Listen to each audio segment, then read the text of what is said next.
Alan Turing. आप में से लोग जानते होंगे तो मैं बताता हूं आपको। एलन ट्यूरिंग वो व्यक्ति था जिसने हिटलर की पराजय में बड़ी भूमिका निभाई थी। उसने कोड ब्रेकिंग सेंटर में एक मशीन बनाई। अब आप सोचिए 75 साल पहले, और उसने उससे नाजी संचार व्यवस्था का कोड सिस्टम क्रैक कर दिया और 3 साल बाद हिटलर हार गया। किसी ने सोचा भी नहीं था। मशीन का ऐसा उपयोग किया एलन ट्यूरिंग ने। बाद में जेफरी हिंटन नाम के आदमी ने एआई बना दिया।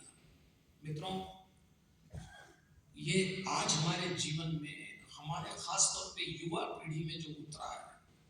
मैं बहुत सारे विश्वविद्यालयों में बोलने जाता हूँ तो वहां मैं प्रोफेसर लोगों से पूछता हूँ कि आपको क्या प्रॉब्लम लगती है, तो वो बताते हैं कि जिस आक्रामकता के साथ नई पीढ़ी आई, पढ़ना नहीं चाहती, सुनना नहीं चाहती, समझना नहीं चाहती।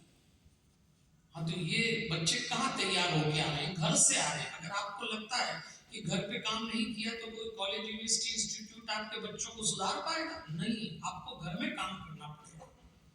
तो आप अपने बच्चों को समय रहते हनुमान चालीसा से जोड़िए, क्योंकि देवियों और सज्जनों, इन बच्चों को एक बात समझ में आ गई। पैसा कमाने के इस समय देश में 3 ही तरीके हैं। या तो टेक्नोलॉजी से कमा लो, या हर व्यक्ति को ग्राहक बना के कमा लो, या अपराध करके कमा लो। ये 3 रास्ते इन बच्चों ने पकड़ लिए। ये सब कहां से आ रहा है? परिश्रम और ईमानदारी से कमाने की वृत्ति समाप्त हो गई। किसी से कहो कि परिश्रम ईमानदारी से कमा लो तो वो बोलता संभव ही नहीं है, जबकि संभव है। इसलिए मेरा आग्रह है कि हनुमान चालीसा रूपी नैतिक मंत्र उतारना चाहिए।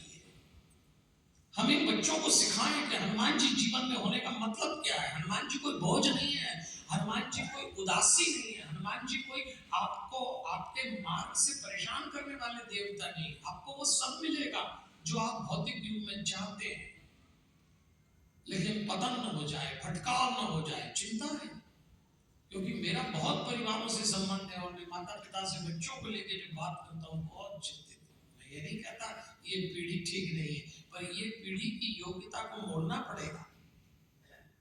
हमारे हनुमान जी तो बचपन में बहुत उपद्रवी, बहुत उत्तेजित स्वभाव के थे।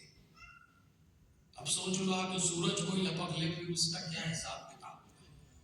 लेकिन माँ अंजनी ने समय रहते उनकी ऊर्जा का रूपांतरण कर दिया और हनुमान से कहा अपनी ऊर्जा का सदुपयोग करो। बस आज यही काम हमें इन बच्चों के साथ करना। इसलिए आज जब यहाँ से जाएं तो अपने बच्चों को भाषण मत दे। वो बच्चे तो कोई आते नहीं है सुनने, यही आते हैं सब सफेद बाल वाले। हाँ, कोई काम के नहीं। हमारे ये डोकरी का क्या करेंगे आप बताओ।